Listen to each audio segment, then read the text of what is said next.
Bueno, vamos a empezar hoy con el tema 4, modelado lineal, que es un tema que está conectado íntimamente con el anterior de filtrado lineal, en la primera parte en la que veremos las ecuaciones de Joule-Walker y el algoritmo de Levinson-Durbin para resolver un problema que se conoce como problema de predicción lineal, y veremos también cómo una vez que hayamos resuelto ese problema, nos abrirá las puertas para el título del capítulo, que es para el modelado lineal de series temporales o de procesos estocásticos o de señales aleatorias, que a su vez nos permite hacer análisis espectral que ya no se llama clásico como el ligado al periodograma, sino que se llama análisis espectral paramétrico.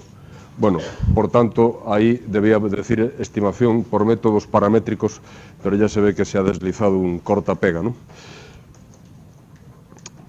El problema de predicción lineal, si recordáis cuando hablamos del filtro de Wiener, era una de las posibles formulaciones de un problema en el cual la solución venía dada por el filtro de Wiener. En el problema de predicción lineal, bueno, esto después lo comento. Volvemos atrás luego en la página anterior. En el problema de predicción lineal tenemos que la secuencia que entra al filtro de Wiener es la señal con un retardo y la referencia es la propia señal.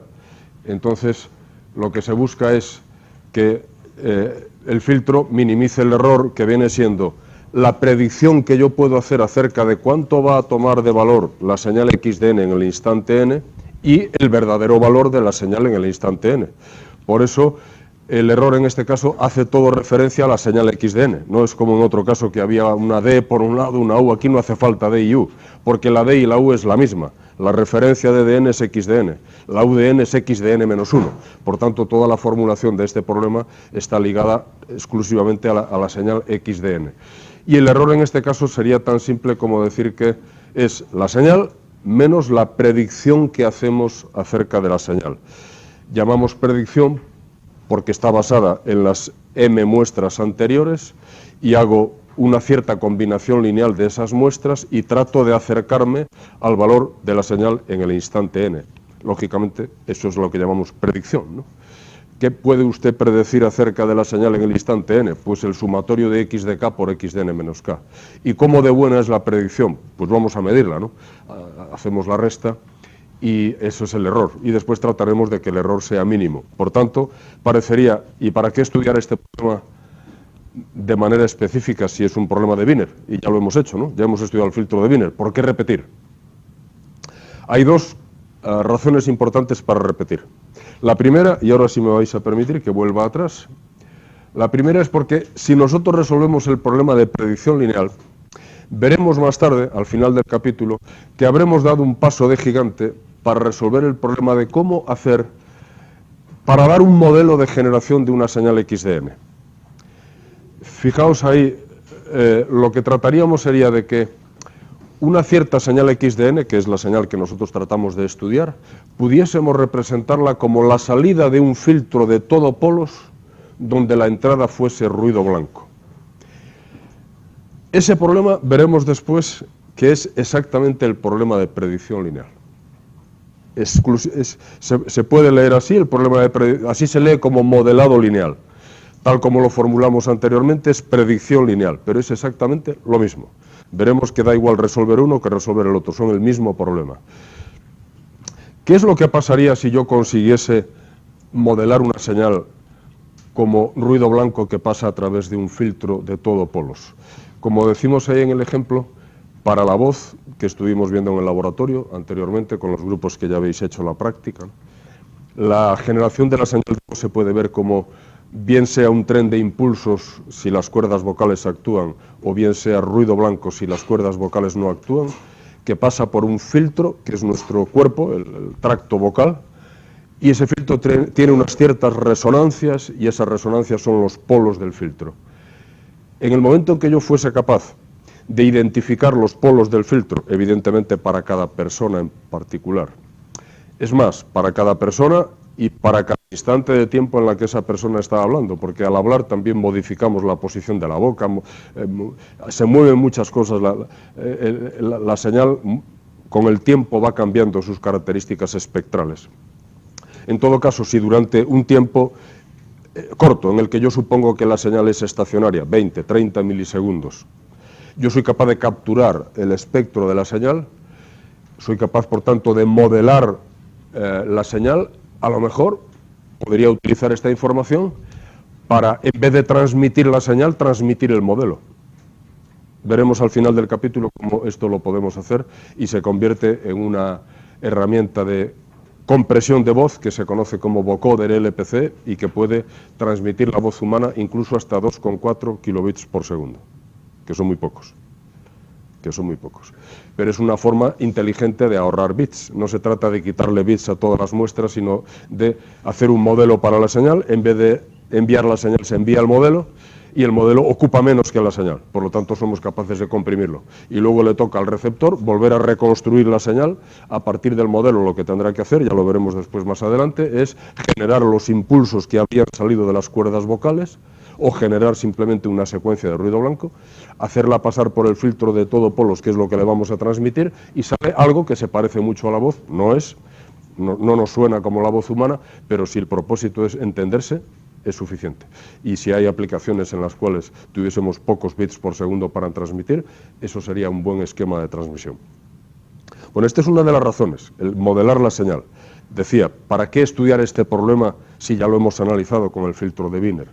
La segunda razón es que veremos a lo largo del capítulo cómo, en este caso, el problema es atacable de una manera más rápida que en un caso genérico. Admite un algoritmo que se llama el algoritmo de Levinson, porque esta fue la persona que lo desarrolló, que hace que en vez de ser de orden n cubo operaciones pase a ser de orden n cuadrado operaciones.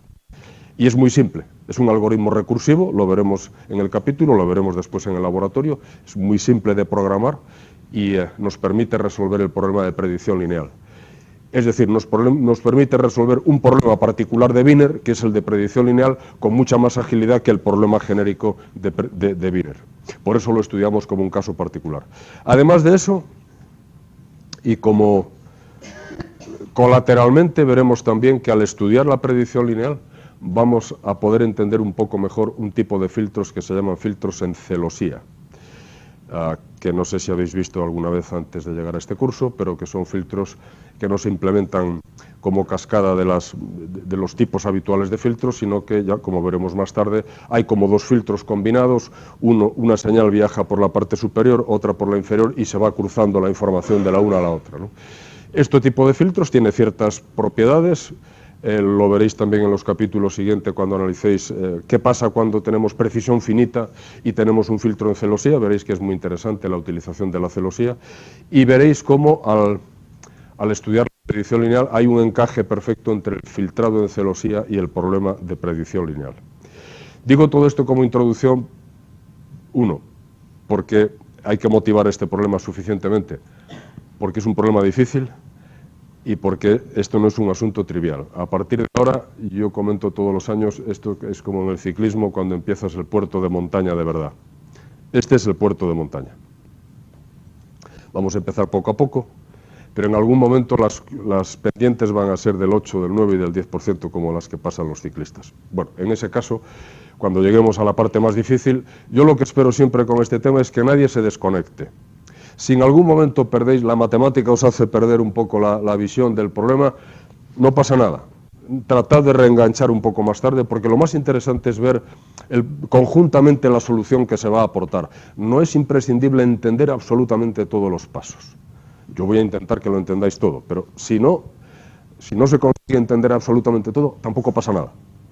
Pero lo que no se puede es perder la visión de lo que se está haciendo. Voy a intentar entonces llevar este problema haciendo las matemáticas precisas, pero manteniendo siempre los objetivos de lo que se trata de hacer para que no perdamos la perspectiva. Ahora, hay que hacer algunas matemáticas y hay que hacer algunos razonamientos que son de tipo un poco más intuitivo que lo habitual. O sea, que no es ya como a veces pues simplemente escribir las cosas y salen. Ahora habrá en algún caso que escribir las cosas, pensar y a lo mejor con un poco de suerte salen.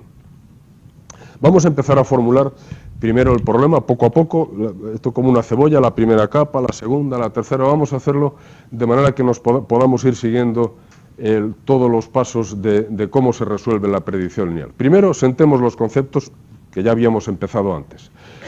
Este es un problema de Wiener, por lo tanto tiene una formulación de Wiener, donde la entrada del filtro es la señal retardada, xdn-1, donde el filtro HDN es el filtro de Wiener objetivo, pero coincide también con los coeficientes de la predicción lineal, con los coeficientes con los que yo voy a tratar de predecir la señal.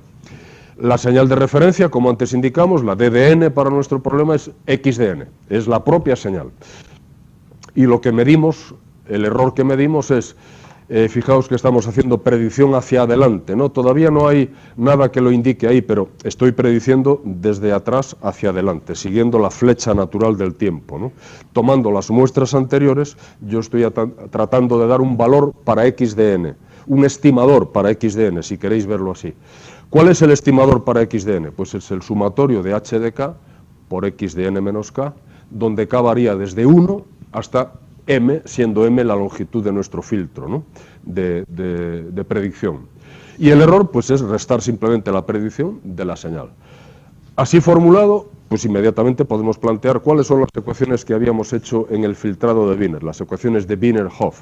Pues es matriz de correlación multiplicado por h igual a vector de correlación, donde la matriz de correlación es la matriz de correlación de U, y donde R pequeña era la correlación que habíamos llamado R de U, que en este caso D es xdn, U es xdn menos 1, con lo cual todo es mucho más fácil, porque las expresiones teóricas en este caso tienen muy poca dificultad. Fijaos, ¿quién sería RU de M?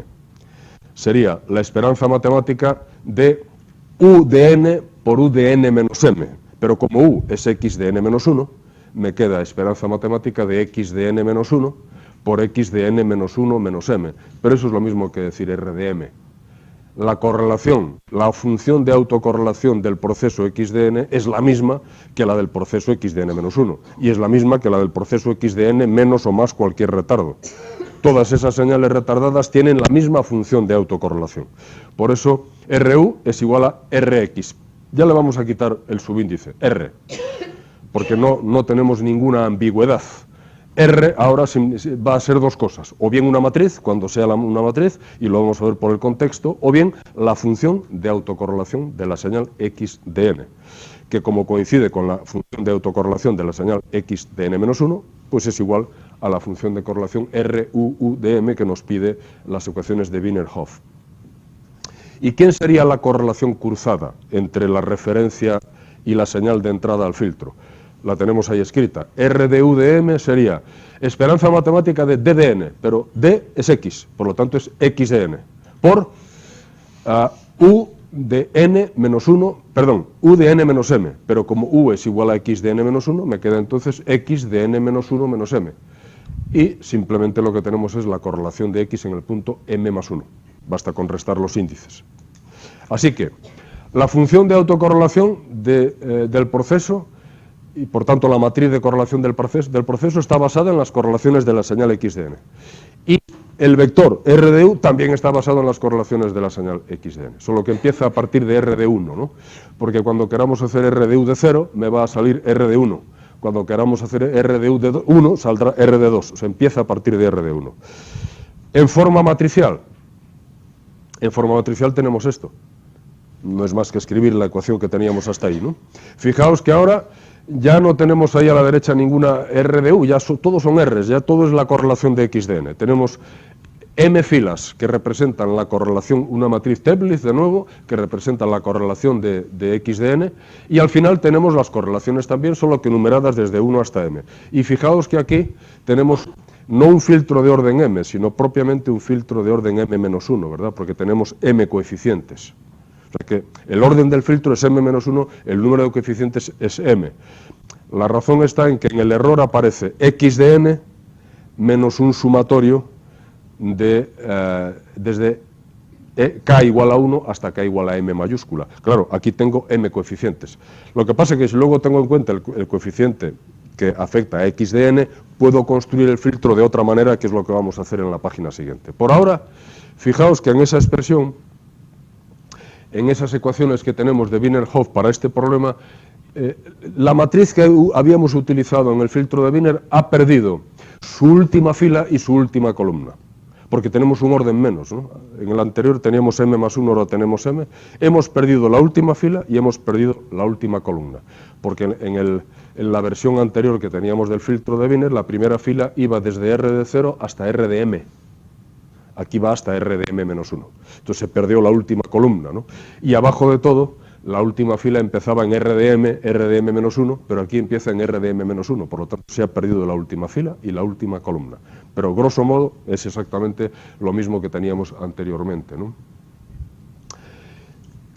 Y simplemente escribir que J-min, abajo de todo, el error mínimo al que podemos aspirar es la varianza de la señal de referencia menos el H óptimo que me salga de resolver el problema, traspuesto por R. Por cierto, la varianza de la señal de referencia, en este caso, como vamos a suponer de nuevo que x de n tiene media cero, la varianza de la señal de referencia es la potencia de la señal de referencia, por lo tanto es R de 0, por lo tanto es la correlación en el punto 0.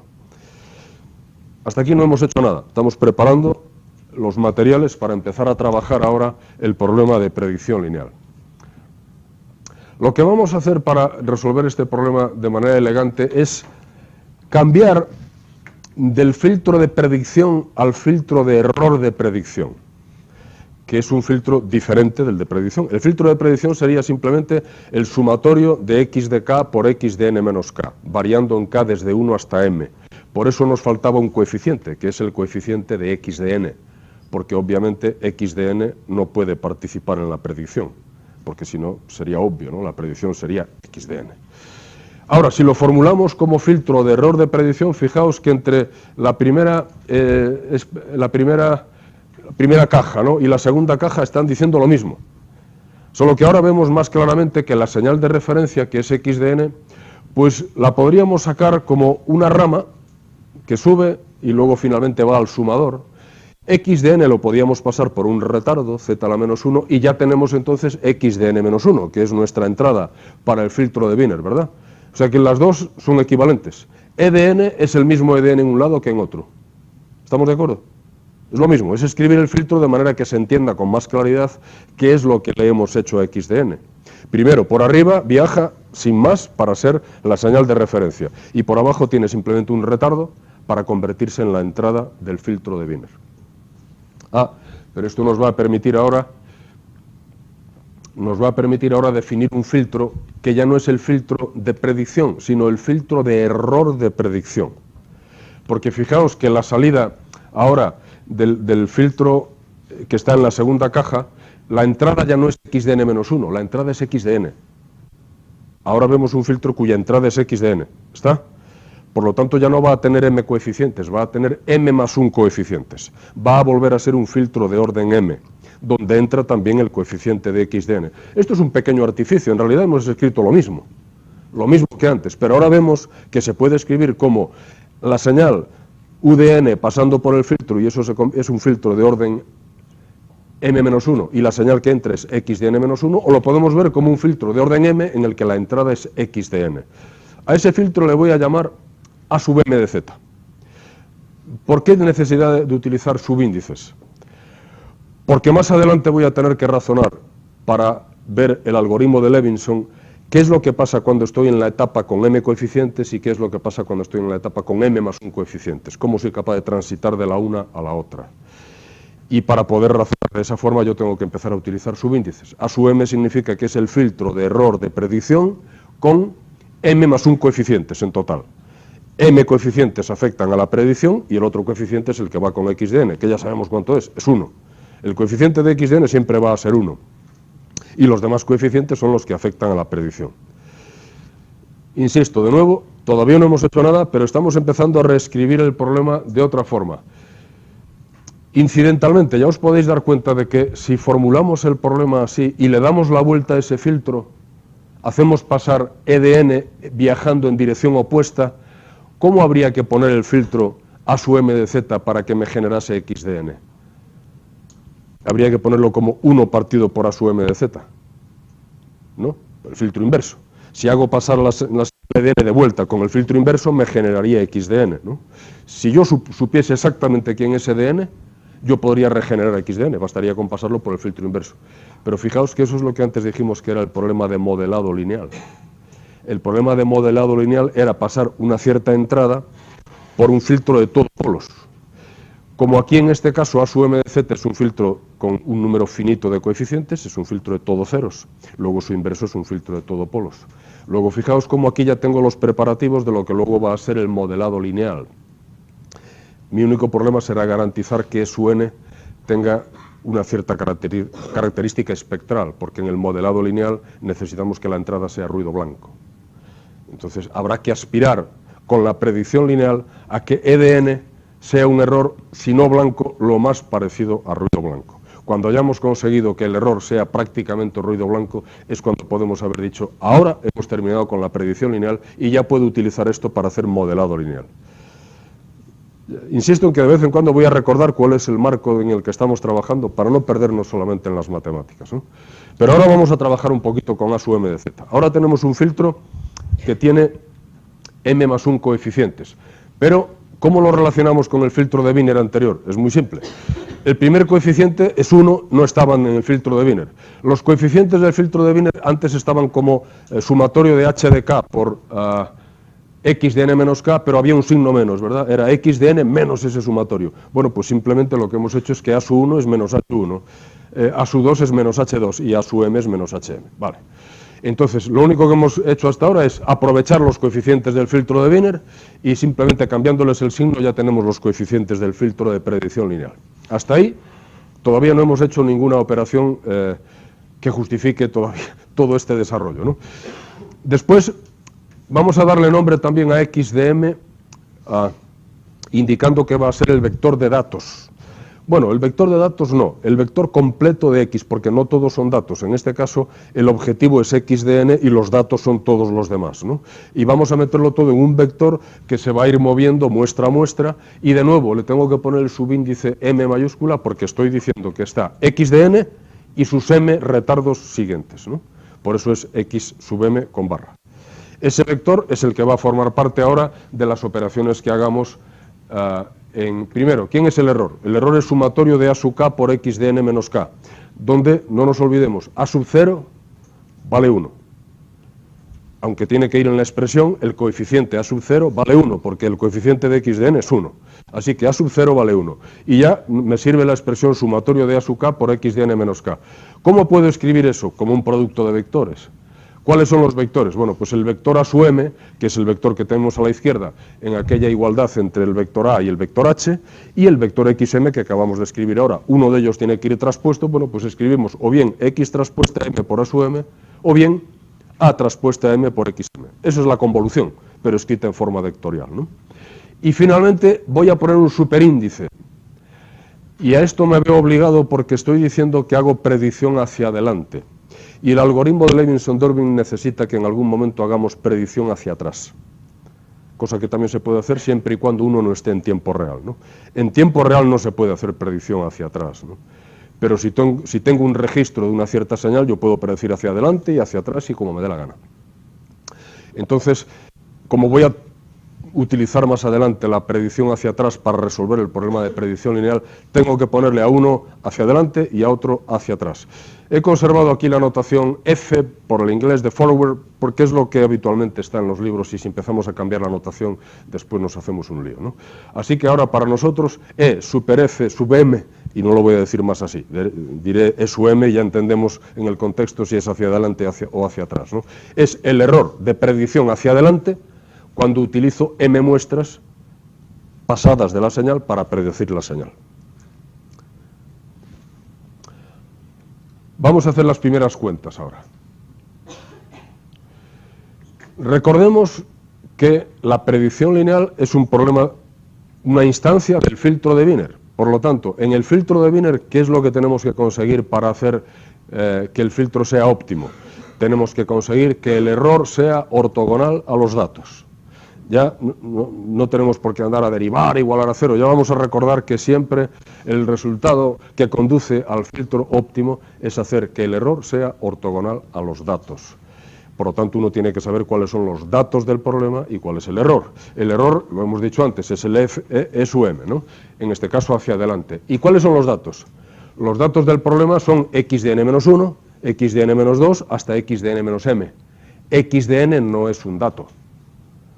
Como antes dije, sería obvio. Si me dan el dato es X de n y me piden que haga la predicción, digo X de n, ya me lo has dado, no me lo pidas que haga la predicción, ¿no? O sea que me tienes que no dar X de n y me das las anteriores y yo predigo cuánto va a valer X de n. Entonces los datos son X de n menos 1 hasta X de n menos m. Error ortogonal a los datos. Muy bien, pues lo escribimos, ¿no? A ver, yo he dejado aquí algunos huecos porque así también pensamos un poco todos, ¿no?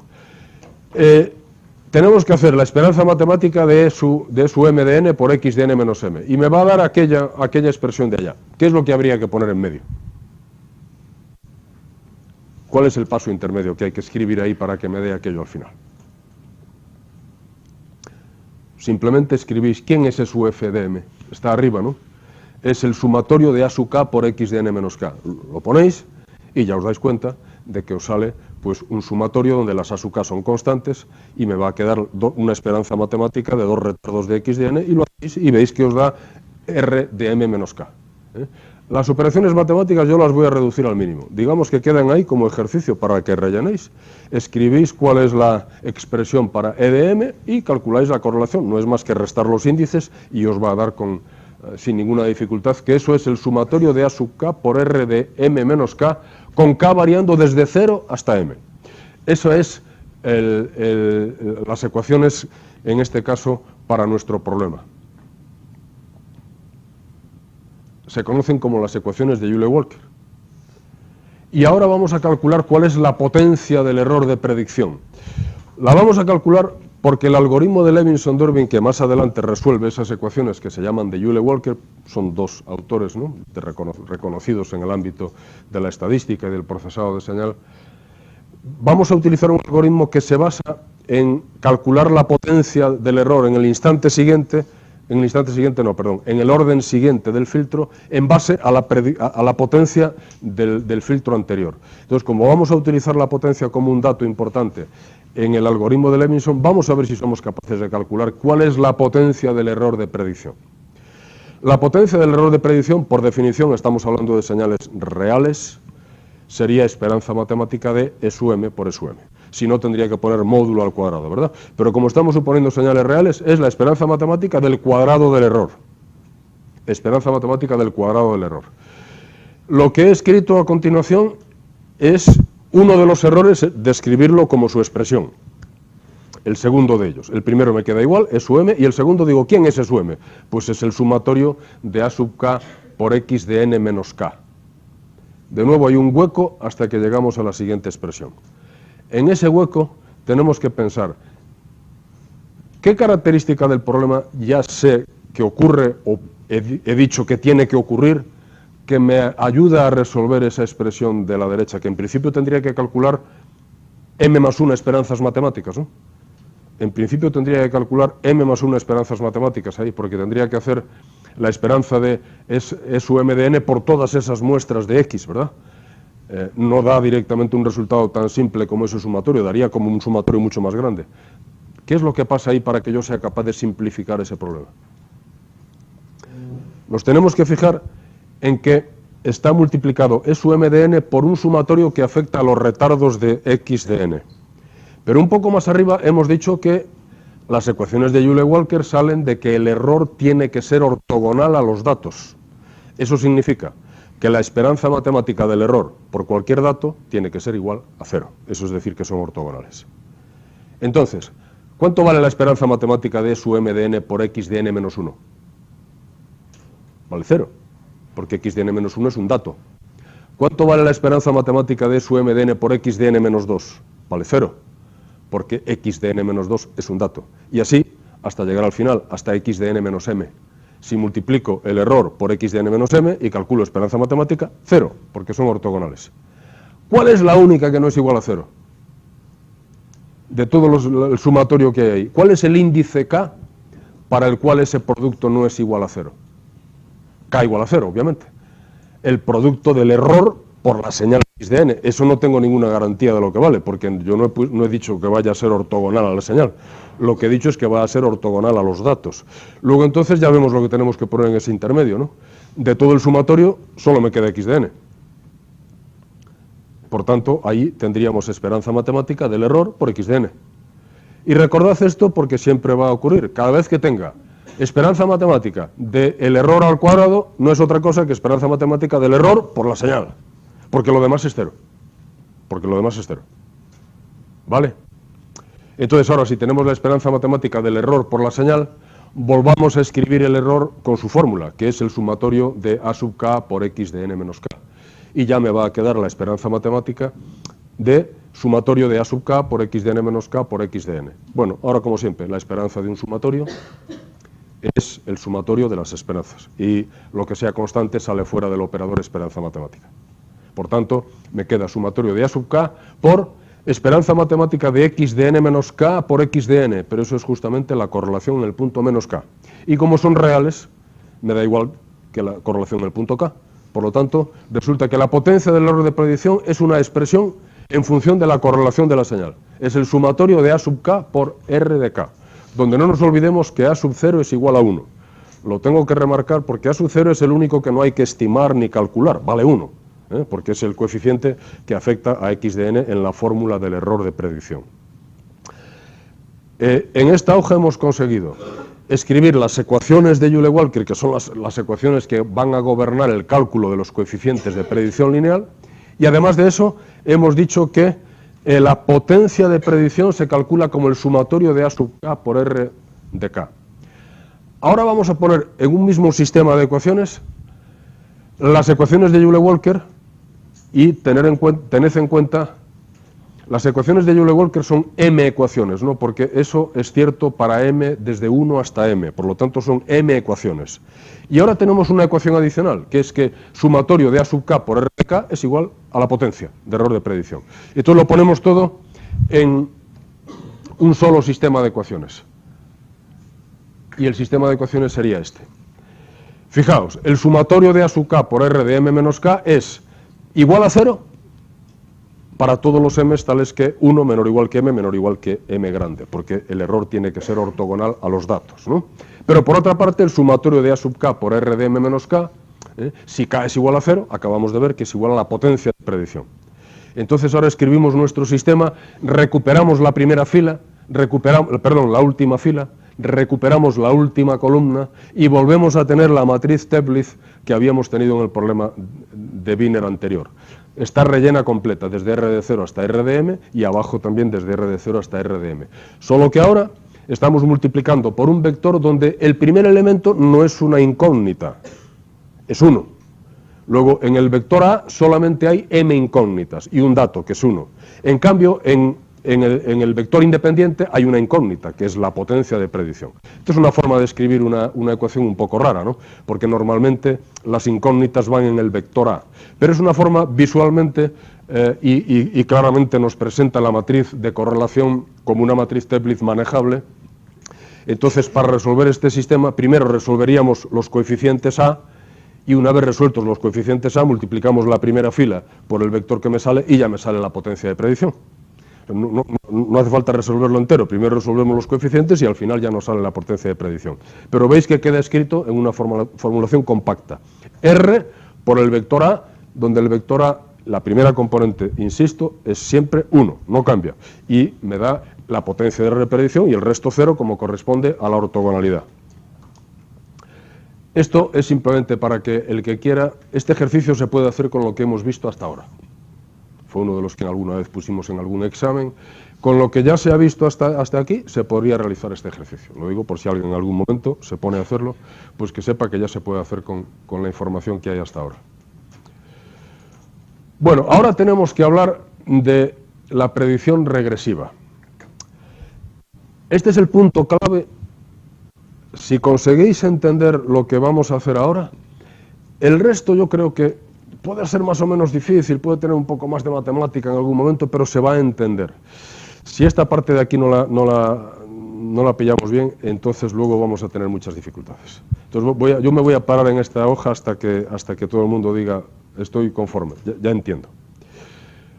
Bueno, lo primero es indicaros que vamos a empezar la travesía del algoritmo de Levinson-Durbin. Vamos a resolver un sistema de m más 1 ecuaciones con m más 1 ecuaciones, que en principio es lo mismo que invertir una matriz y es de orden m cubo. y lo vamos a pasar a un problema m cuadrado mediante un algoritmo recursivo, que será de muy fácil planteamiento. Pero para plantear el algoritmo recursivo, ahora yo tengo que razonar con la predicción hacia atrás. Vamos a ver si con esta forma de escribir la señal podemos entender que la predicción hacia adelante y la predicción hacia atrás son dos caras de la misma moneda. Primero tenemos que ver que estamos hablando de señales reales. Entonces, cuando yo hablo de correlación, viajar en la correlación en este sentido o viajar en este sentido es lo mismo, porque R de menos 1 es igual a R de 1, R de menos 2 es igual a R de 2, etcétera, ¿no? No sería lo mismo con señales complejas, porque moviéndome así y dando la vuelta me saldría R conjugado. Pero en este caso, como no son complejas, entonces las correlaciones vistas en esta dirección de R de n con R de n más 2 es lo mismo que hablar de R de n más 2 con R de n, es lo mismo, viajar hacia aquí que viajar hacia allí. Esta es una parte importante porque esa simetría me va a permitir indicar ahora cuál es el error de predicción regresiva. Y si yo tengo mis datos para siempre en el problema, mis datos no, mi conjunto de muestras disponibles de la señal x de n va a ser siempre el mismo, el que va desde x de n hasta la última, que es x de n menos m. Ese es mi conjunto de muestras. Luego, ¿en qué muestra hago predicción progresiva? Pues agarro las m últimas y hago la predicción aquí. ¿En qué muestra voy a hacer la predicción regresiva? En esta. Tomo las m primeras y hago predicción aquí. No hago predicción en x de n, porque entonces necesitaría conocer el futuro de la señal. Si quiero hacer predicción regresiva con ese mismo conjunto de muestras, entonces tengo que basarme en los datos desde x de n hasta x de n menos m más 1 y hacer lo que me valdría la señal en x de n menos m, es predecir hacia atrás, ¿no? Ya digo que esto solo tiene sentido si pensamos que esta señal se pudiera no tratar de manera causal, ¿no? Sino de tratar de manera anticausal. O sea, que yo dispongo de un mecanismo para conocer la señal. Pero como estoy hablando de un intervalo que conozco, que tengo a mi disposición, que es entre x de n menos m y x de n, tanto puedo predecir x de n usando el pasado, como predecir x de n menos m usando el futuro. ¿Y por qué digo que estos son problemas duales, que es la misma historia? Porque en realidad os habéis visto en las ecuaciones anteriores que toda la formulación de la predicción lineal depende de la correlación. Son todo expresiones en función de la correlación. Luego, si son expresiones en función de la correlación y la correlación viaja en este sentido igual que viaja en el otro sentido, me tiene que dar lo mismo. Yo no voy a hacer todas las demostraciones que sería preciso hacer porque yo creo que no hace falta. Se pueden hacer, se pueden plantear como ejercicio. Demuestre usted que el error regresivo es igual que el otro. Pero voy a hacer lo mínimo, porque os tenéis que dar cuenta de que me tiene que salir lo mismo. Me tiene que salir lo mismo porque, fijaos, la correlación entre xn menos m y xn menos m más 1 que viaja por arriba, sería R de 1. La correlación entre x de n menos m y x de n menos m más 2 sería R de 2, que es lo mismo que hablar por abajo la correlación entre x de n y x de n menos 1. Entonces, si viajamos por arriba, pongamos lo mismo que tenemos abajo, 1, a su 1, a su 2, a su m menos 1, a su m.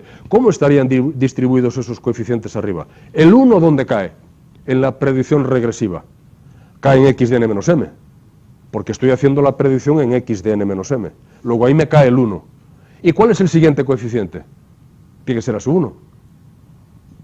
No puede ser a su m, tiene que ser a su 1. ¿Por qué? Porque la relación que hay entre x de n menos m y x de n menos m más 1 es la misma relación que hay entre x de n y x de n menos 1. Es lo mismo. La relación que hay entre las dos muestras, la última y la penúltima, es la misma que hay entre la primera y la anterior. R de 1, R de menos 1, ¿qué más da? Lo mismo. Si la correlación entre ellas es la misma, y si la correlación viaja, solo que viaja en sentido contrario, ¿no?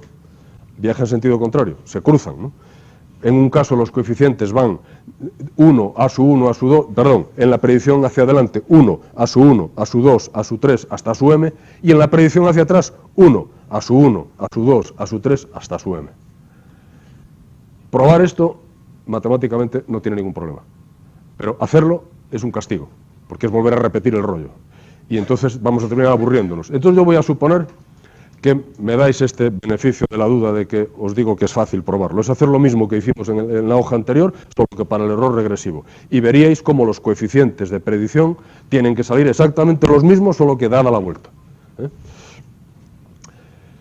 Muy importante ahora una cosa. Cuando yo hable del error de predicción hacia adelante y del error de predicción hacia atrás, vamos a tener que recordar que el error de predicción hacia adelante está calculado sobre esta muestra y que el error de predicción hacia atrás está calculado sobre esta otra muestra. Entonces yo os preguntaría, suponed que tenemos predicción de orden m. Entonces, este error de predicción tiene que ser ortogonal a todas las muestras anteriores. Este error de predicción tiene que ser ortogonal a todas las muestras posteriores. Suponed que tuviésemos error de predicción de orden m-1. Es decir, que en la memoria no tengo m muestras, sino m-1 muestras. Entonces, el error de predicción aquí sería ortogonal a las m-1 muestras anteriores, que por cierto acaban en ese esquema de ahí en x de n menos m más 1, ¿no? No acaba en x de n menos m, porque es una muestra menos. ¿Y quiénes serían las muestras a las que tiene que ser ortogonal el error hacia atrás en la etapa m-1? Pues sería las m-1 muestras posteriores. Por tanto, sería x de n menos m más 1 hasta x de n menos 1. Es el mismo conjunto de datos. Esta es la clave. Tenéis que daros cuenta de que los datos del problema de predicción hacia adelante y los datos del problema de predicción hacia atrás, si el orden no es m, sino que es m menos 1, son los mismos. Es ese conjunto de datos que está entre x de n y x de n menos m. Entre x de n y x de n menos m hay m menos 1 datos. Pues esos son los datos del problema de predicción para adelante y esos son los datos del problema de predicción para atrás si hago predicción de orden m menos 1. Si hago predicción de orden m, la cosa se me complica, porque entonces hacia atrás entra el x de n y hacia adelante entra el x de n menos m. Pero si hago predicción de orden m menos 1, es el mismo conjunto de datos el que predice hacia adelante y el que predice hacia atrás. Y esa es la clave, esa es la piedra en la que vamos a edificar todo el algoritmo de Levinson-Dorvin, en el hecho de que los datos del problema en el orden del filtro m menos 1 son los mismos para el problema de predicción hacia adelante y para el problema de predicción hacia atrás. Después, cuando lleguemos a utilizar esta propiedad, veremos cómo empiezan a salir las cosas que nos permitirán elaborar el algoritmo de Levinson. ¿Hasta aquí? ¿Estamos? ¿Entendemos este tema de que los datos del problema cuando tengo orden m-1 son los mismos? ¿Es este conjunto de datos el que predice para adelante y el que predice para atrás? ¿Está? Entonces ahora vamos a empezar a ponerle fórmulas a todo lo que hemos dicho hasta ahora. Esto es, necesitamos poner alguna letra nueva para indicar que el filtro de predicción hacia atrás no es A sub m, le voy a llamar de otra forma, le voy a llamar C sub m. ¿Y quién es C sub m? Es lo mismo que A sub m, solo que en vez de estar el filtro así, pues hay que darle la vuelta. Si yo tenía 1, A sub 1 hasta A sub m, pues le doy la vuelta. Y empiezo por A sub m hasta llegar a 1, con los coeficientes ordenados igual que antes. Por eso indicamos ahí que C sub k es igual a A sub m menos k. Esto es lo que os digo que se podía hacer y demostrar, pero no vale la pena. Os digo que es suficientemente simple como para que salga y nos haría perder el tiempo y aburrirnos de matemáticas. Entonces, el filtro C es lo mismo que el filtro A, solo que está dado la vuelta. Está dado la vuelta. De hecho, cuando lo hagamos en MATLAB, creo que se llama flip up and down, ¿no? Entonces, es ese comando. Con ese comando le damos la vuelta al filtro y ya lo tenemos para trabajar hacia atrás. Bueno, este es un ejercicio también que si lo quisierais hacer, se puede hacer con lo que se ha hecho hasta ahora, pero que me interesa mucho que lo comentemos. El ejercicio queda ahí, yo no lo voy a hacer. Está ahí planteado y lo hacéis, pero fijaos lo que dice el ejercicio. Dice que si yo le doy la vuelta a los coeficientes del filtro, entonces C sub m de z es igual a sub m en z menos 1 multiplicado por z elevado a menos m. Es un ejercicio, yo prefiero que lo hagáis, porque me va a retrasar en el razonamiento pararme ahí, pero hacedlo, por favor. Fijaos que al darle la vuelta a un vector, lo que estáis haciendo en el dominio z es multiplicar por z elevado a menos m, siendo, bueno, pues m evidentemente son las letras que tienen subíndice, y además de eso estáis haciendo en z a la menos 1, que es dar la vuelta. Recordad que la transformada z de h de menos n es igual a h de z a la menos 1. Por lo tanto, eso no va a sorprender que aparezca en z a la menos 1, ¿no? Y el retardo tampoco va a sorprender por lo siguiente, porque si yo le doy la vuelta en forma de h de menos n, entonces esto me iría a parar allá arriba, ¿no? Y luego lo bajo. Si lo bajo al sitio es porque le meto un retardo. Si le meto un retardo me tiene que parecer z elevado a menos m, ¿no? Le ponéis forma a eso y tenéis la demostración. Pero esto va a ser muy interesante. Ahora vamos a hacerlo para un caso muy simple de orden 1. Después vuelvo sobre esto. ¿Dónde está lo del orden 1? Y después vuelvo aquí atrás. No hagáis caso de lo de arriba. En el orden 1, fijaos en lo que estamos haciendo, el C1 y el A1. Imaginemos que tenemos la predicción de orden 1. Esto significa que uso nada más que la muestra anterior para predecir a su x de n. Así que mi predictor es un cierto coeficiente A1 por x de n a la menos 1. No hay más memoria. Entonces, en este caso, mi vector es 1 A1 y el vector C1 sería A1, 1, es darle la vuelta, ¿no? Entonces, en este caso, tenemos que C1 es, en vez de poner K1 que saldrá después, voy a escribir lo que es C1 de z es igual a A1 más z a la menos 1. Y A1 de z, que era el filtro de predicción de orden 1, pues es 1 más A1 por z a la menos 1. Eso es simplificar para el caso de que tengo nada más que un coeficiente. Pero yo os voy a decir una cosa muy interesante de estos dos filtros. Si hago C1 de z partido por A1 de z, este filtro es un filtro pasa todo. Ese filtro es un filtro pasa todo. ¿Recordáis lo que es un filtro pasa todo? Es un filtro que tiene el mismo valor en amplitud en todas las frecuencias, aunque en fase puede ser diferente. Pero el módulo de la respuesta en frecuencia tiene que ser constante. Este además es un pasa todo de valor 1. O sea que es un filtro pasa todo puro, porque el valor es 1. Pasa todo podría valer 5, podría valer cualquier valor, pero este vale 1, o sea que deja intocada la amplitud de cualquier señal que pase por ese filtro. En cambio, lo que le toca es la fase, ¿no? ¿Cómo se prueba esto? Esto sí lo voy a hacer porque luego más adelante voy a tener que apelar a que recordemos que esto es un filtro pasa todo. Lo hacemos una vez y ya nos queda claro que lo podríamos hacer no solo para orden 1, sino para orden 2, 3, 4, lo que hiciera falta. Fijaos que esto sería, tal como está escrito ahí, A1 más z a la menos 1 partido por 1 más A1 por z a la menos 1. Parece un galimatías, un trabalenguas, ¿no? A1 más z a la menos 1 partido por 1 más A1 por z a la menos 1. Para ver si esto es un filtro pasa todo, tenemos que particularizar para z igual a e elevado a j omega, ¿no?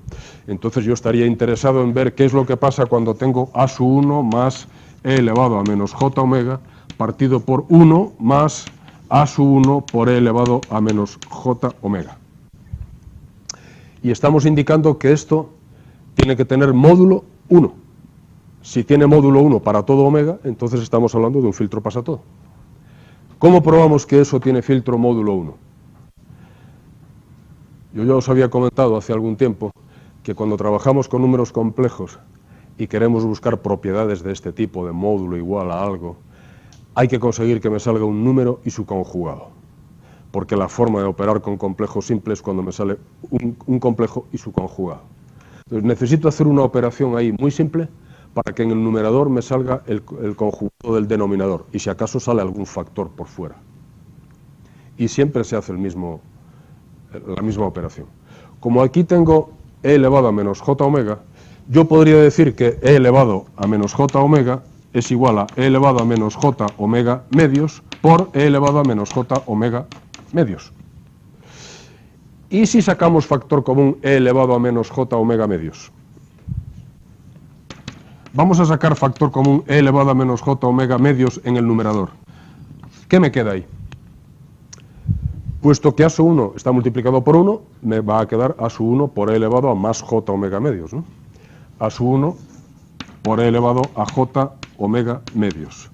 Y aquí me va a quedar más e elevado a menos j omega medios. ¿Estamos? No hice más que sacar factor común, ¿no es? Hagamos lo mismo en el denominador. Saquemos el mismo factor común, e elevado a menos j omega medios. Con tal motivo, esto ya se me va. ¿Qué me queda? 1. Pues 1 será e elevado a más j omega medios. Y este será A1 por e elevado a menos j omega medios. más A sub 1 por E elevado a menos J omega medios. Y me parece que nos damos cuenta de que arriba y abajo los números son complejos conjugados, en el numerador y en el denominador. ¿No? Y ya sabemos que el cociente entre un número complejo y su conjugado tiene módulo 1, porque el módulo de un complejo es igual al módulo de su conjugado. Por lo tanto, ya sabemos que el módulo de todo esto es igual a 1. Acabamos de probar que, bueno, no de z, sino que este módulo es igual a este módulo y es igual a 1. Por tanto, nuestro filtro es pasa todo. Lo vamos a utilizar más adelante, el hecho de que este es un filtro pasa todo. Pregunto, si el filtro en vez de ser de orden 1 fuese de orden 2, ¿creéis que sería intrínsecamente diferente el problema de probar que es un pasa todo? Yo un filtro de orden 2 lo puedo descomponer como dos filtros de orden 1. Estudio cada uno por separado, pruebo que cada uno es pasa todo y el producto es pasa todo. Si tengo un filtro de orden m, lo descompongo en m filtros de orden 1, uno detrás de otro en cascada, cada uno de ellos va a ser un filtro pasa todo, el producto de todos es un filtro pasa todo. No es difícil probar que con este argumento voy a ser capaz de extender el razonamiento de que es un pasa todo cuando tenga un orden mayor. Porque la clave está en que el numerador, si ahora describo el diagrama de polos y ceros, la clave aquí está en que el denominador, que es donde está el polo, está en menos A sub 1, ¿no? Bueno, vamos a suponer que esto fuese menos A sub 1.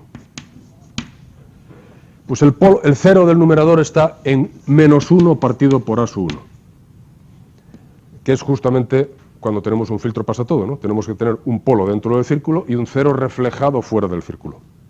Siempre que tenga esta situación, yo voy a tener un filtro pasa todo. Veremos más adelante, cuando esto vaya creciendo, cómo efectivamente el filtro es pasa todo. Y no hay que andar con demasiada demostración porque lo vemos claro. Vamos a ir avanzando, poniendo siempre un polo dentro, un cero fuera, pues al final el filtro que nos va a salir es pasa todo. De todas formas, el ejercicio que se podría hacer es, y si fuera orden m, ¿será verdad que c sub m partido por a sub m es un filtro pasa todo? Bueno, pues yo si alguien se quiere meter con eso, que se meta, pero creo que no es necesario.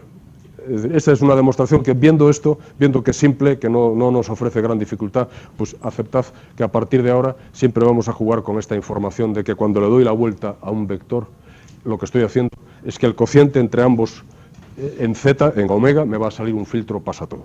Lo utilizaré más adelante. Ahora vuelvo atrás. En la potencia del error de predicción, habíamos utilizado P sub f, porque todavía decíamos que la potencia de predicción era hacia adelante, ¿no? Ahora bien, con el razonamiento que hemos hecho antes, de que el error,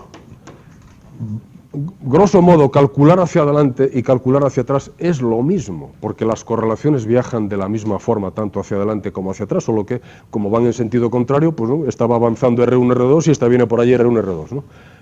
¿Hay alguna razón para que la potencia de predicción regresiva fuese diferente de la potencia de predicción progresiva? ¿Hay alguna asimetría en el problema que justificase que me fuese a dar algo diferente? No.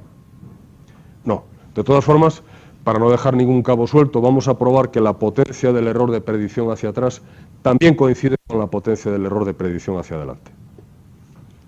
¿Qué hicimos hace un par de hojas para demostrar que la potencia de predicción hacia adelante tomaba cierto valor? Pues nos pusimos a calcularla, ¿no? Pues vamos a hacer lo mismo. Supongamos que yo escribo quién es la potencia de predicción hacia atrás, pues sería la esperanza matemática del error de predicción hacia atrás por el error de predicción hacia atrás. Entonces escribo, bien, uno de ellos lo voy a poner como su expresión, que es sumatorio de c sub k por x de n menos k. Tenemos que recordar que c sub k es simplemente a de m menos k, ¿no? Es dar la vuelta al filtro, ¿vale? Ahora, en el medio está el mismo razonamiento que hicimos anteriormente. Yo tengo el error de predicción hacia atrás multiplicado por un montón de retardos de la señal x de n. ¿Cuál es el único retardo de la señal x de n para el cual el producto esperanza matemática del error por ese retardo de la señal es distinto de cero? ¿Cuál es el único retardo en el que es distinto de cero? K igual a m, ¿no? K igual a m. Es donde estoy calculando el error. Es en la muestra x de n menos m. Bueno, pues cuando multiplique el error de predicción hacia atrás por x de n menos m, no va a ser 0. ¿Por qué? Porque porque el error tiene que ser ortogonal a los datos. Y los datos son todo lo demás, pero no justamente la muestra x de n menos n, que es donde estoy haciendo la predicción hacia atrás. Luego ahí dentro tendría, lo que tengo que poner en el medio es que todo aquel sumatorio se me queda en esperanza de error hacia atrás en el punto n por x de n menos m. Por x de n menos m. M grande. Bueno, ya después lo escribís, os sale aquella expresión y os salen las correlaciones. Entonces llegamos a la expresión sumatorio de c sub k por r de m menos k. Basta con hacer el cambio de variable m menos k igual a l y ya tenéis que eso es lo mismo, sumatorio de a sub m por r de m. Yo prefiero que ya ahora que ya está entendida la idea, complétese como ejercicio. De nuevo, no perdamos el tiempo. La idea es que el error tiene que ser ortogonal a los datos. Por lo tanto, hay que saber que ese error es ortogonal a todo, menos a una cosa, que es a x de n menos m grande. Escríbase y ya razónese hasta el final para que nos salga la misma expresión que teníamos antes. Esto no se ve nada, ¿no? Nos sale la misma expresión que teníamos antes, sumatorio de a sub m por r de m. Lo que estamos queriendo decir es que P super f y P super b no hace falta ponerlo. P es el error P sub m. Ahora vamos a tener la potencia de error de predicción en el instante m, perdón, en el orden m, que da igual potencia hacia adelante que potencia hacia atrás. Y aún a riesgo de parecer pesado, voy a decir que no es lo mismo la potencia de predicción hacia adelante que la hacia atrás, solo en una cosa, que es dónde está calculada la potencia de predicción. Hacia adelante está calculada en esta muestra, hacia atrás está calculada en esta otra. Nada más que es lo que los distingue. Pero el valor de la potencia es el mismo, exactamente el mismo. Bueno, ahora vamos a hacer una suposición que no es tan grave, pero vamos a suponer que la potencia de error de predicción nunca se hace cero. Fijaos qué pasaría si la potencia de predicción se hiciese cero. Eso quiere decir que yo dispongo de un conjunto de coeficientes que si multiplico la señal es perfectamente predecible, porque el error es igual a cero. ¿Qué tipo de señales son aquellas que son perfectamente predecibles? Hay dos tipos. Una, las deterministas. Esas son perfectamente predecibles. Si una señal la generas de manera determinista como una combinación lineal, pues después la predices. Bueno, ese es un caso trivial que no nos interesa. Hay otras señales que son así, que son cuando es una sinusoide compleja. Cuando tenemos un coseno, pues se puede predecir. O una colección de cosenos, se pueden predecir. Esos son procesos predecibles. Y dado un cierto número de coeficientes, que tiene que ver con el número de sinusoides presentes, resulta que la predicción es perfecta. Bueno, en esos casos entonces diríamos, parte de lo que voy a hacer a continuación tendría un pie cojo, porque no vale el argumento de que el error de predicción es igual a cero. Entonces vamos a suponer que no estamos analizando un problema puro donde hay solamente sinusoides, porque además si hubiera sinusoides y un poquito de ruido, ya está. Ya nunca es cero la potencia de predicción, ya os dais cuenta, ¿no? Si a un conjunto de sinusoides le sumo un random multiplicado por 0,000001, ya está, ya no es la potencia igual a cero. O sea que basta con que haya algo de ruido, ya nuestro problema no es predecible. O sea que me estoy evitando un problema un poco obvio, ¿no? De que tenga un conjunto de sinusoides con fase aleatoria, pero que no hay ruido ninguno. Bueno, muy bien, pues ese no entra en este tipo de problemas, pero no entra porque es mucho más fácil de resolver y no tenemos que andar con el algoritmo de Levinson-Dörbing para resolver un problema tan simple. Entonces, como estamos interesados en resolver problemas un poco más difíciles, nunca vamos a conseguir que el error tenga potencia cero. Es decir, nunca vamos a tener una señal perfectamente predecible. O al menos harían falta infinitos coeficientes para que fuese perfectamente predecible. Y como yo me estoy sometiendo a que sea un filtro FIR que tenga m coeficientes, pues no voy a poder predecirlo perfectamente. Luego mi potencia nunca se va a hacer cero. Luego veremos que ese razonamiento nos interesa para lo que va a venir ahora. Yo prefiero hacer 1 hora y media de clase y no cortar, pero lo que me digáis. Porque si os tengo y si no estáis cansados, hacemos media hora más y luego lo dejamos y aún engancho, ¿no? Porque lo que viene ahora, si me desengancho, me va a costar. Bueno, esta es la formulación en celosía de un filtro. Algunos igual ya habéis tropezado con esta formulación. Esto es un filtro, no tiene más. Fijaos, la señal x de n, si le quitamos los nombres, vamos a suponer que no tiene nombres, arriba eso de e, b, etc., no tiene nombres. La señal x de n entra y va por arriba y va por abajo. Por abajo sufre un retardo. Por arriba nada, llegamos a la segunda bola, la posición de la primera bola, perdón. Entonces, la señal que va por arriba viaja hacia abajo multiplicada por k sub 1. La señal que va por abajo viaja hacia arriba multiplicada por k sub 1. Y se suma, hay un sumador para sumar lo que viene por abajo y lo que viene de arriba. Eso sería la primera etapa de un filtro en celosía. Bueno, tiene una salida por arriba, movemos esto. Están lentos vuestros compañeros. A ver.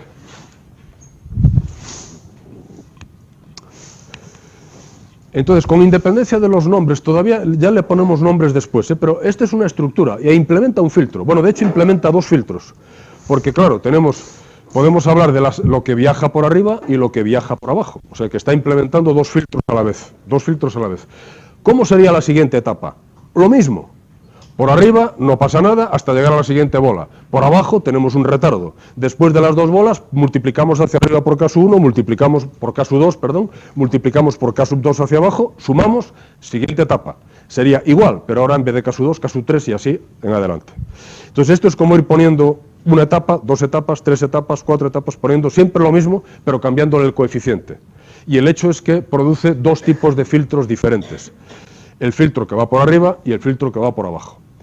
Lo que vamos a ver es que, tal como está formulado, hay una manera de encontrar el coeficiente K sub 1, el coeficiente K sub 2 y, en general, los coeficientes que vienen después, de modo que la señal que viaja por arriba sea el error de predicción hacia adelante.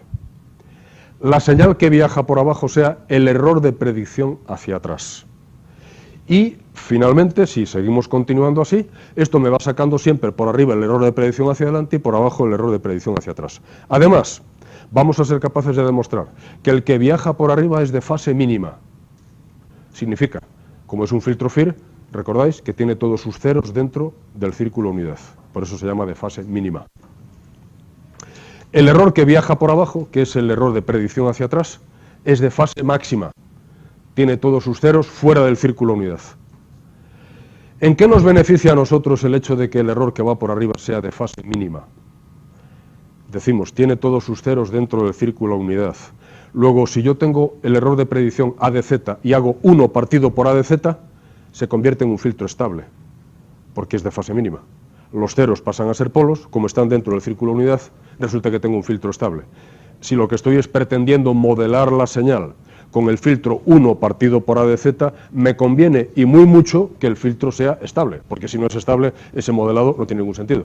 Entonces, tengo que garantizar que el error de predicción hacia adelante es de fase mínima.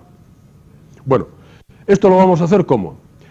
Pues esta estructura nos permite, dado que compongo la primera pieza, luego la segunda, luego la tercera, nuestra forma de demostrar las propiedades es la que se utiliza habitualmente cuando tenemos una propiedad que depende de n. Si tenemos algo que depende de n, una propiedad que depende de 1, de 2, de 3, ¿cómo solemos razonar para demostrar que es cierto? Se llama el razonamiento inductivo, ¿no? Por inducción. Demostramos que la propiedad es cierta para 1. Y luego demostramos que si es cierta para n, entonces tiene que ser cierta para n más 1. Y si hacemos eso, hemos demostrado para todo. Porque si es cierto para 1, aplicando la segunda propiedad, es cierto para 2. Si es cierto para 2, aplicando la segunda propiedad, es cierto para 3, y así hasta el infinito. Así que yo si quiero demostrar que lo de arriba es de fase mínima, que lo de abajo es de fase máxima, y que lo que va por arriba es el error de predicción hacia adelante, y que lo que va por abajo es el error de predicción hacia atrás, tengo que hacer dos cosas. Uno, probar que en la primera etapa eso es efectivamente así. Es cuando decimos, prueba que la propiedad es cierta para n igual a 1 o n igual a 0, vale cualquiera, vale con n igual a 0, porque a continuación ya sumo 1. Y luego tendré que probar que si fuese cierto que en la etapa i menos 1, que es la parte final de la celosía que está ahí representada, ¿no? Si fuese cierto que en la etapa i menos 1 lo que viaja por arriba es el filtro de predicción hacia adelante, y lo que viaja de error de predicción hacia adelante, y lo que viaja por abajo es el filtro de predicción de error hacia atrás, entonces soy capaz de encontrar un coeficiente K sub i, de tal modo que puedo garantizar que lo que viaja por arriba de nuevo es el error de predicción hacia adelante y por abajo es el error de predicción hacia atrás. Y además, lo de arriba es de fase mínima y lo de abajo es de fase máxima. Eso sería tanto como demostrar que si la propiedad es cierta para n, también lo es para n más 1. Una vez que haga eso, habré demostrado que toda la celosía implementa a la vez los errores de predicción hacia adelante y hacia atrás. Eso sí, me tendrá que salir una fórmula para calcular los coeficientes K sub i, ¿no? Ese es el algoritmo de Levinson-Durbin. El algoritmo de Leibniz-Eundorffin se puede ver como un algoritmo para calcular los coeficientes de una celosía. Se puede ver fuera del problema de predicción lineal. Solo que aquí se produce un acople perfecto entre el problema de predicción lineal y el problema de encontrar los coeficientes de una celosía. Así que, me parece que ahora viene por aquí, ¿no? Las hipótesis de inducción. Hay que probar que, convenientemente elegidos los coeficientes de reflexión, esta estructura implementa al mismo tiempo los errores de predicción lineal, progresivo y regresivo. Ítem más, el progresivo es de fase mínima, el regresivo es de fase máxima. La primera cosa es probar que la propiedad es cierta en el orden 0. Eso es muy fácil. Solo tenemos que probar que la señal primera que viaja por arriba es el error de predicción de orden 0 y que la señal que viaja por abajo es el error de predicción de orden 0, hacia atrás. Y que además el de arriba es de fase mínima y el de abajo es de fase máxima. Pero veamos, por arriba su F0 de n, tal como está ese esquema, es igual a x de n, ¿no? Porque es x de n, ahí no hay nada, no le pasó nada a x de n.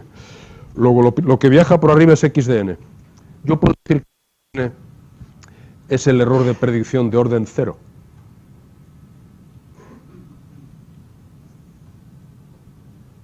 ¿Qué significaría hablar del error de predicción de orden 0? Que no tengo ningún coeficiente anterior en la memoria, no tengo nada. Si no tengo nada, ¿cuál es mi predicción? X de n no lo conozco. ¿Cuál es mi predicción si yo no tengo nada? 0. Porque es la media de la señal. 0. Si a mí no me das ninguna información, yo digo 0. Si tuviera otra media, diría la media, ¿no? ¿No es? Pero yo sé que el proceso es de media 0.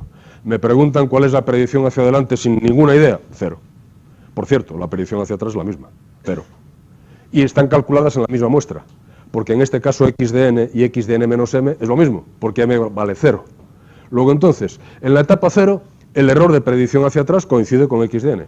El error de predicción hacia adelante coincide con x de n. Y ambos son filtros, bueno, pues en este caso no tenemos ningún problema con los ceros, ¿no? Ningún problema.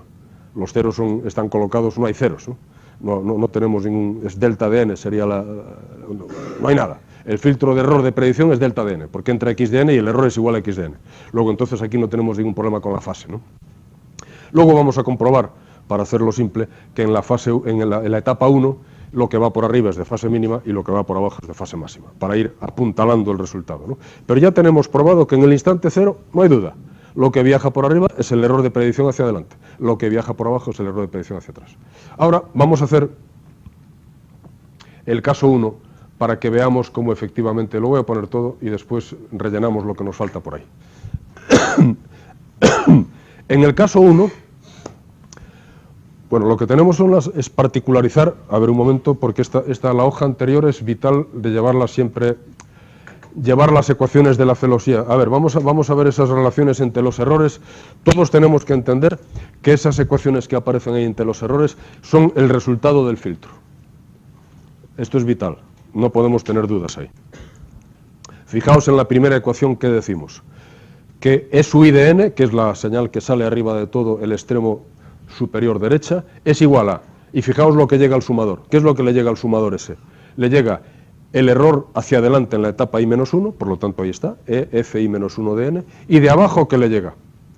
Le llega el error hacia atrás en la etapa i-1, pero con un retardo, ¿no? Entonces llega EI-1B con un retardo en n-1 y multiplicado por la constante K sub i. Así que la primera ecuación es simplemente ver cuál es la salida por arriba. La segunda ecuación es ver lo que es la salida por abajo. Falta por ver que de verdad lo que hay en la izquierda sea el error de predicción hacia adelante y falta por ver que de verdad lo que hay en la izquierda abajo sea el error de predicción hacia atrás. Hay un abuso de notación aquí porque yo ya estoy suponiendo que he probado, ¿no?, que eso es realmente el error de predicción. Vamos a poner aquí, si no, no se va a ver luego nada en la imagen, ¿no? Eso lo tengo como ecuación, solo me falta por ver que efectivamente lo que tengo a la izquierda son los errores de predicción, ¿no? Se ve la pantalla, ¿no? Porque si no, me parece que esto no filma bien, ¿no es, Silvia? Necesitamos esta luz para después, si queréis, repasar las clases. Bueno, vamos a hacer predicción de orden 1. Lo que tenemos arriba es lo de antes, pero con m igual a 0, m igual a 1. Así que, ¿quién sería SU1 de n? El error hacia adelante. Pues sería el error en la etapa 0, E sub 0 f de n, más el error en la etapa 0 hacia atrás, retardado y multiplicado por K sub 1. Hay un hueco allí en n. ¿Qué es lo que habría que poner? X de n. X de n y hay otro hueco después. X de n menos 1. Así que sería X de n más K sub 1 por X de n menos 1. Esa es mi primera ecuación. La segunda, pues lo mismo, ¿no? X de n menos 1 más K sub 1 por n. ¿Qué me sale? Pues que C sub 1 de z es igual a K sub 1 más z a la menos 1. Y que C sub 1, y que por tanto es igual a z a la menos 1 por A sub 1 de z a menos 1. Lo que hicimos antes. Que el filtro de orden 1 es 1 dada la vuelta de otro. Ahora, ¿cuáles son las ecuaciones de Joule-Walker para este problema? Fijaos que es ahora rescatar aquella matriz m más 1 por m más 1 y ahora es 2 por 2. La matriz es correlación en el punto 0, correlación en el punto 1. Correlación en el punto 1, correlación en el punto 0. Esa es la matriz de correlación para este caso. Multiplicado por el vector de incógnitas, que es 1 a su 1. La 1 no es una incógnita. ¿Y qué me da? P sub 1, la potencia de error, y 0, que es el error ortogonal al dato. Así que tengo un simple sistema de dos ecuaciones con dos incógnitas, ¿no? De donde sale, si me fijo en la segunda ecuación, que K sub 1 es igual a menos R de 1 partido por R de 0, ¿no? Basta con poner R de 1 por 1 más R de 0 por A sub 1 igual a 0 y ya me sale esa solución. Ya sé cuánto vale A sub 1, ya sé cuánto vale K sub 1, que es lo mismo. K sub 1 y A sub 1 van a ser lo mismo en este caso. Es menos R de 1 partido por R de 0. Y ahora vamos a ver la potencia de error de predicción. ¿Quién es P sub 0? Ya lo dijimos antes. ¿Cuál es la potencia de error en la etapa 0? La potencia de X de n, que es R de 0. Lo que falta ahí es P sub 0 igual a R de 0. Porque la potencia de predicción en la etapa 0 es no tener datos, por lo tanto coincide con la propia potencia de la señal, así que es igual a R de 0. Así que P sub 0 igual a R de 0. Y P sub 1, bueno, P sub 1 sale de la ecuación, que era el sumatorio de A sub K por R de K. Entonces es R de 0 más R de 1 por A sub 1, pero A sub 1 es igual a K sub 1. Y como yo tengo el K sub 1 para la formulación en celosía, en vez de escribir A sub 1 voy a escribir K sub 1. Así que eso es escribir la ecuación que teníamos para P. P era sumatorio de A sub K por R de n menos K. Ahí está. R de 0 más R de 1 por K. ¿Qué hago ahí en medio para luego poder hacer lo siguiente? ¿Qué tengo que hacer? Utilizar la información de antes. K sub 1 es igual a menos R1 partido por R0.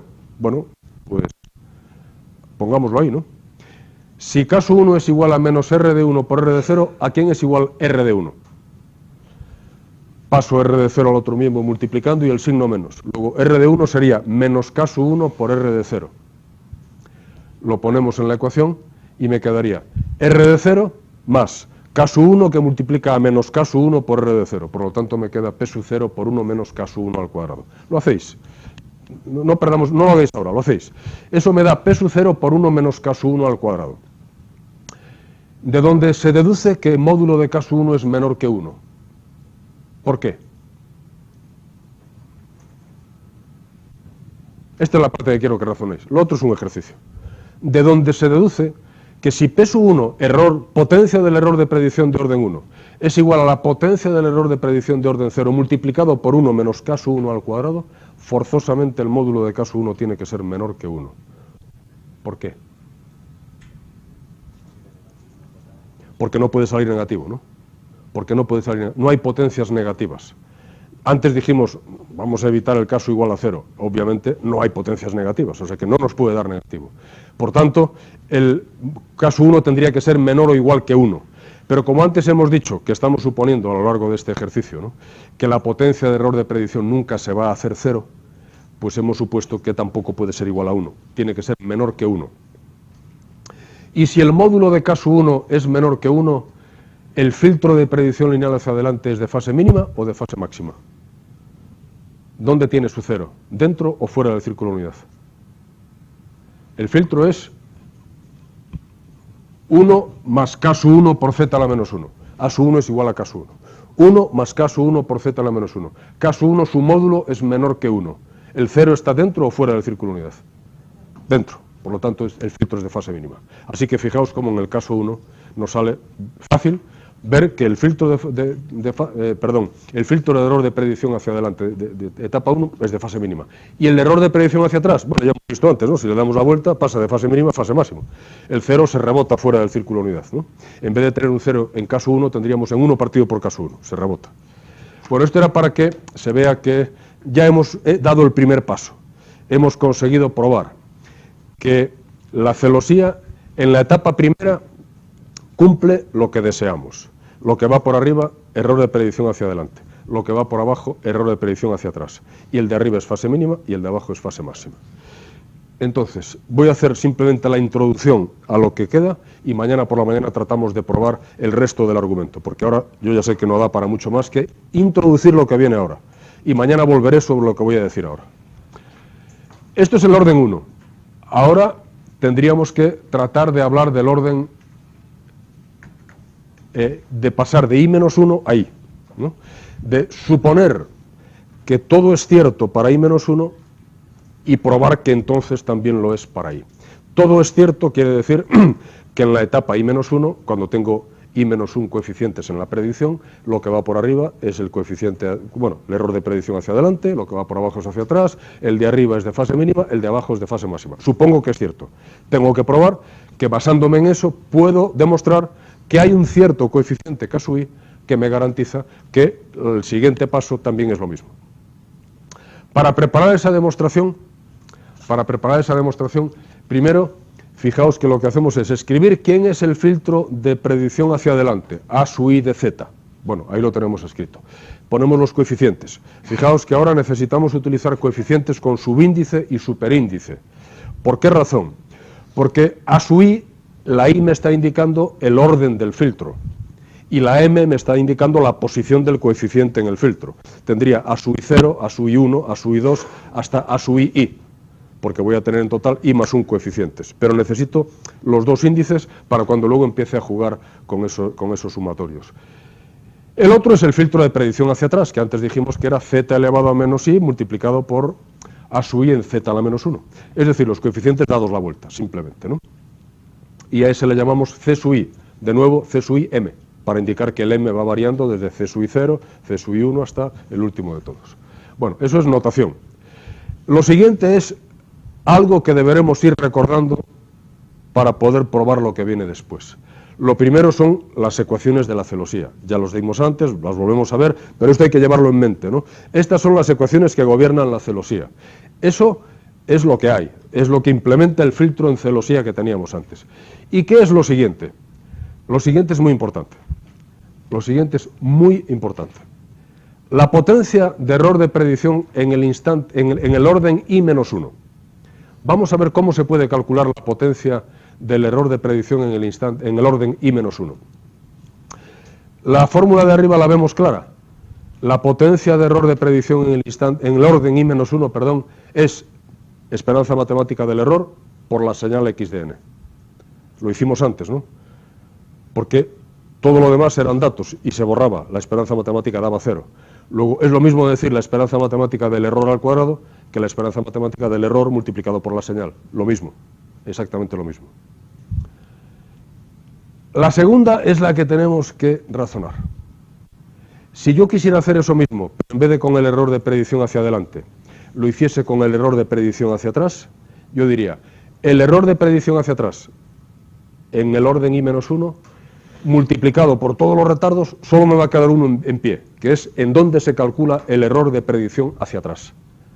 Pero cuidado, como el orden es I-1, el error no se calcula en x de n menos i, se calcula en x de n menos i más 1, en la muestra anterior, porque no estamos utilizando i coeficientes, sino i menos 1 coeficientes. Luego, ¿dónde lo calculo? Pues x de n menos i más 1. Por lo tanto, la expresión ahora sería el error de predicción hacia atrás multiplicado por x de n menos i más 1. ¿Y dónde saco que esta expresión de aquí es igual a esta expresión de aquí?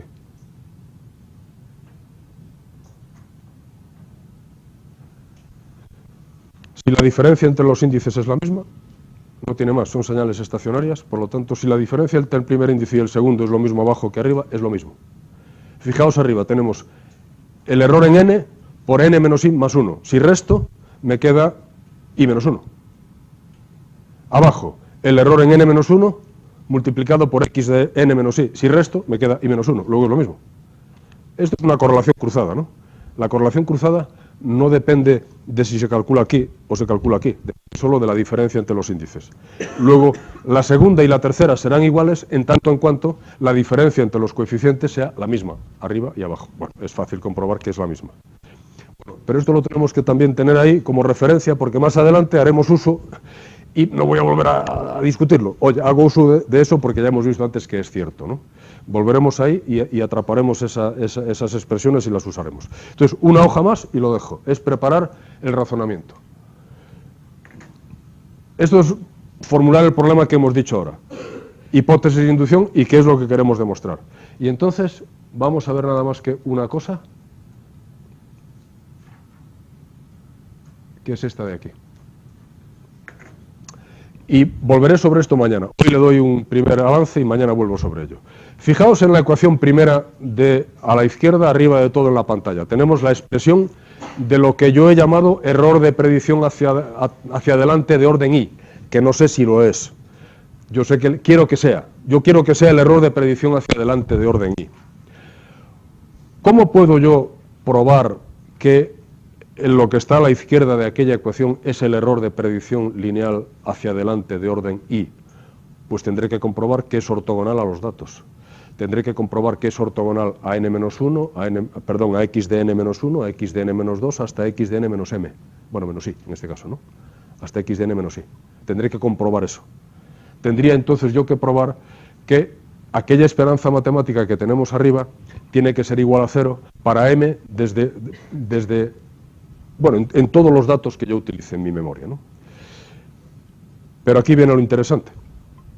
Tal como está construido, a la derecha yo tengo el error hacia adelante en la etapa i-1. Y este sí que es de verdad el error hacia adelante en la etapa i-1, porque estoy en la hipótesis de inducción, y eso es cierto. Y el otro es el error hacia atrás en la etapa i-1. Y también sé que es cierto, porque es la hipótesis de inducción. Y ese lleva un retardo. Entonces, ¿dónde está calculado el error de predicción EFI-1 de n? Está calculado en la muestra x de n. ¿Dónde está calculado el error EBI-1 de n-1? No está calculado en la muestra. O sea, en principio, como la memoria es simplemente i-1 datos, tendría que estar calculado aquí. Pero como hay un retardo, está calculado en x de n, perdón, sí, lo he dicho bien. Tendría que estar calculado, porque tiene nada más que i-1 datos, en x de n menos i más 1. Pero como lleva un retardo, sería x de n menos i más 1 menos 1 igual a x de n menos i. Luego está calculado en x de n menos i. Gracias a ese truco de poner en la celosía un retardo, lo que sacamos es que al hacer el retardo en el error de predicción hacia atrás, en vez de calcularlo en esta muestra, la calculamos una muestra más atrás. Y ahora lo que resulta es que esos dos errores, como antes dijimos, son ortogonales al mismo conjunto de datos. Esto lo razonamos antes. Dijimos, si yo estoy calculando el error aquí y el error aquí con una memoria de i-1 datos, entonces son ortogonales al mismo conjunto de datos. Por cierto, si un vector es ortogonal a un conjunto de datos y otro vector es ortogonal a un conjunto de datos, cualquier combinación lineal de estos vectores es ortogonal a ese conjunto de datos. Espacios vectoriales elementales, ¿no? Si un vector es ortogonal a un subespacio y otro vector es ortogonal a un subespacio, cualquier combinación lineal de estos vectores sigue siendo ortogonal al subespacio. Sencillísimo de probar y lo recordamos todos. Luego yo no tengo que esforzarme en comprobar que lo que hay arriba es ortogonal a todos esos datos que hay ahí en medio, porque ya sé que eso es igual a 0. O sea, yo ya sé que el error es ortogonal a casi todos los datos. Me falta uno. Y aquí lo dejo. Si me decís cuál es el que me falta, lo dejo. Yo tengo que comprobar, para que aquello sea el error de predicción hacia adelante en la etapa i, que tiene que ser ortogonal a x de n-1, x de n-2, x de n-3 hasta x de n-i. Por el razonamiento que acabo de hacer ahora, la expresión de la izquierda es la combinación lineal de dos vectores que son a su vez ortogonales al mismo conjunto de datos, que son los que hay en medio, aquellos que están rodeados por la caja roja. Por tanto, yo ya no tengo que comprobar que es ortogonal a todos esos, ya lo es. Solo me falta comprobar que el error es ortogonal a un dato. ¿Cuál? ¿Cuál? ¿Cuál por ahí? A ver, tiene que ser ortogonal, estamos hablando de x de n, tiene que ser ortogonal a todos los anteriores, a los y anteriores. Pero sabemos, porque es una combinación lineal de aquellos dos vectores, que ya es ortogonal a los que están en la caja roja. No me digáis que no sabemos cuál es el que falta. X de n menos y. Los datos van desde x de n menos 1 hasta x de n menos y. Yo tendría que comprobar que es ortogonal a todos, pero ya sé que es ortogonal a los que están dentro de la caja roja. Oye, solo me falta uno. Tengo que probar que es ortogonal a x de n menos y. Dados dos vectores, ¿no es cierto que siempre puedo encontrar una combinación lineal para hacerlo ortogonal a un tercero? De nuevo, espacios vectoriales elementales. Dados dos vectores cualesquiera en un subespacio, ¿a qué es trivial? Digamos, desde el punto de vista de formulación de problema. Encuentre usted una combinación para hacerlo ortogonal. Siempre hay una. Entonces, lo que nos queda por resolver es encontrar esa combinación lineal que me hace que eso sea ortogonal y a partir de ahí empezará a echar a andar el algoritmo de Leibniz-Sonderboom. Mañana vuelvo aquí sobre esto porque una vez que asentemos esto el resto será fácil. Venga.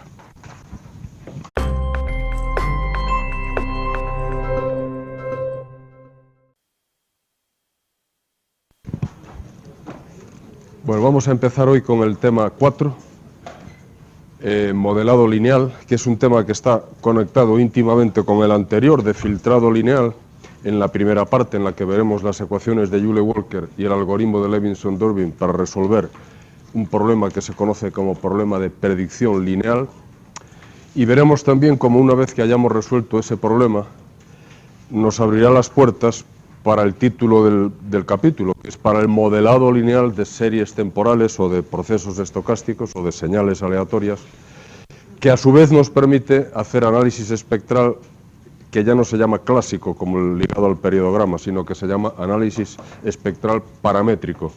Bueno, por tanto, ahí debía decir estimación por métodos paramétricos, pero ya se ve que se ha deslizado un corta-pega, ¿no?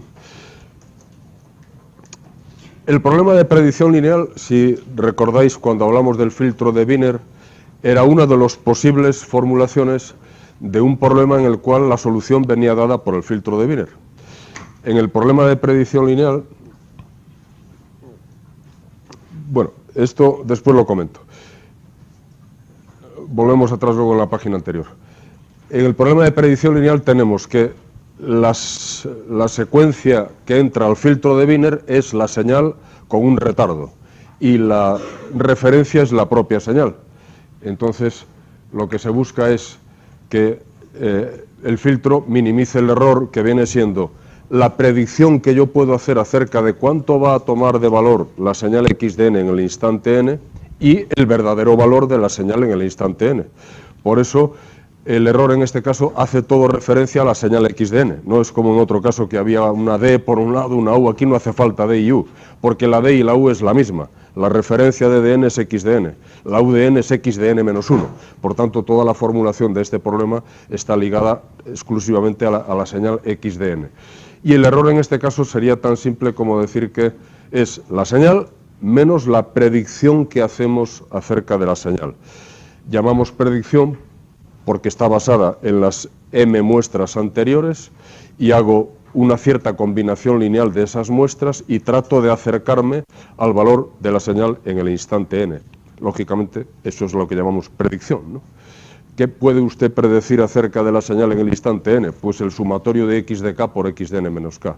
¿Y cómo de buena es la predicción? Pues vamos a medirla, ¿no? Hacemos la resta y eso es el error. Y después trataremos de que el error sea mínimo. Por tanto, parecería, ¿y para qué estudiar este problema de manera específica si es un problema de Wiener? Y ya lo hemos hecho, ¿no? Ya hemos estudiado el filtro de Wiener. ¿Por qué repetir? Hay dos razones importantes para repetir. La primera, y ahora sí me vais a permitir que vuelva atrás, la primera es porque si nosotros resolvemos el problema de predicción lineal, Veremos más tarde, al final del capítulo, que habremos dado un paso de gigante para resolver el problema de cómo hacer para dar un modelo de generación de una señal XDN. Fijaos ahí, lo que trataríamos sería de que una cierta señal XDN, que es la señal que nosotros tratamos de estudiar, pudiésemos representarla como la salida de un filtro de todo polos donde la entrada fuese ruido blanco. Ese problema veremos después que es exactamente el problema de predicción lineal. Se puede leer así, el problema de así se lee como modelado lineal. Tal como lo formulamos anteriormente, es predicción lineal, pero es exactamente lo mismo. Veremos que da igual resolver uno que resolver el otro, son el mismo problema. ¿Qué es lo que pasaría si yo consiguiese modelar una señal como ruido blanco que pasa a través de un filtro de todo polos? Como decimos ahí en el ejemplo, para la voz que estuvimos viendo en el laboratorio anteriormente con los grupos que ya habéis hecho la práctica, la generación de la señal de voz se puede ver como bien sea un tren de impulsos si las cuerdas vocales actúan o bien sea ruido blanco si las cuerdas vocales no actúan, que pasa por un filtro que es nuestro cuerpo, el tracto vocal, y ese filtro tiene unas ciertas resonancias y esas resonancias son los polos del filtro. En el momento en que yo fuese capaz de identificar los polos del filtro, evidentemente para cada persona en particular, es más, para cada persona y para cada instante de tiempo en la que esa persona está hablando, porque al hablar también modificamos la posición de la boca, se mueven muchas cosas, la señal con el tiempo va cambiando sus características espectrales.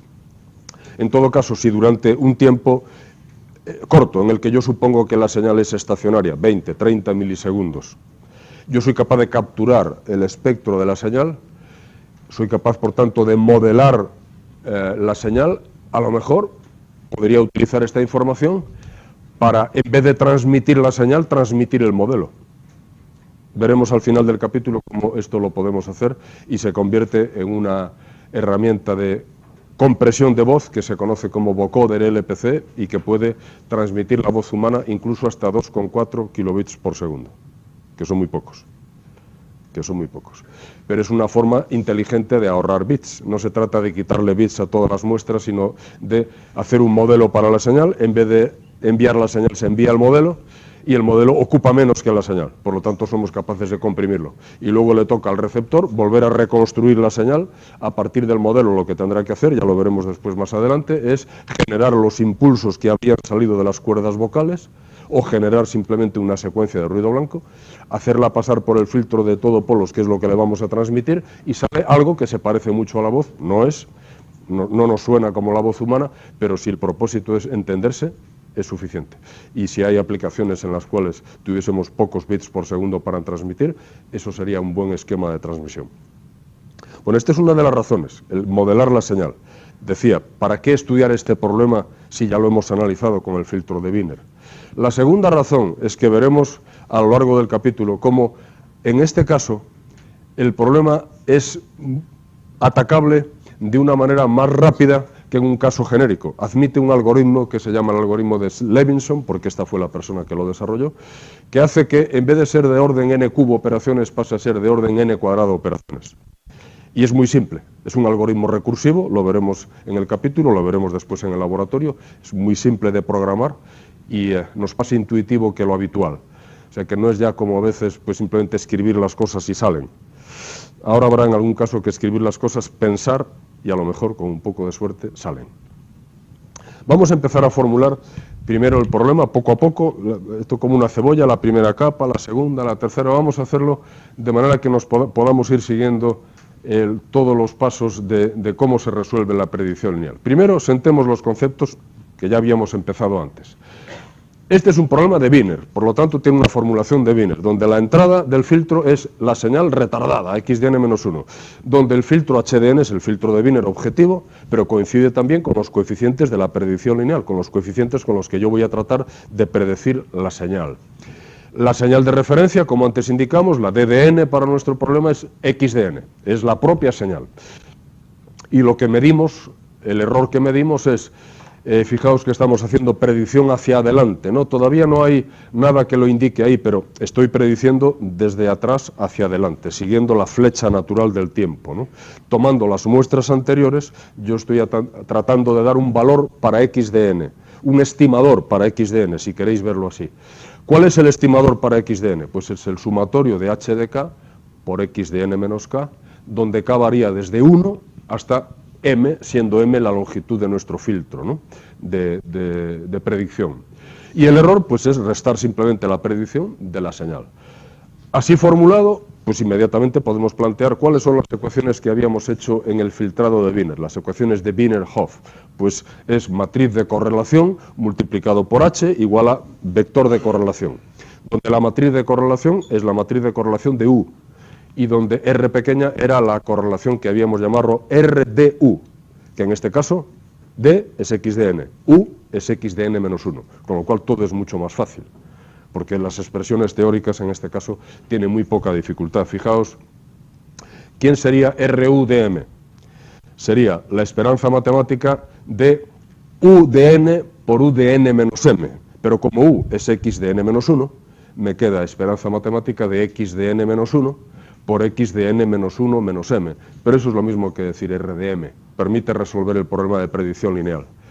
Es decir, nos permite resolver un problema particular de Wiener, que es el de predicción lineal, con mucha más agilidad que el problema genérico de Wiener.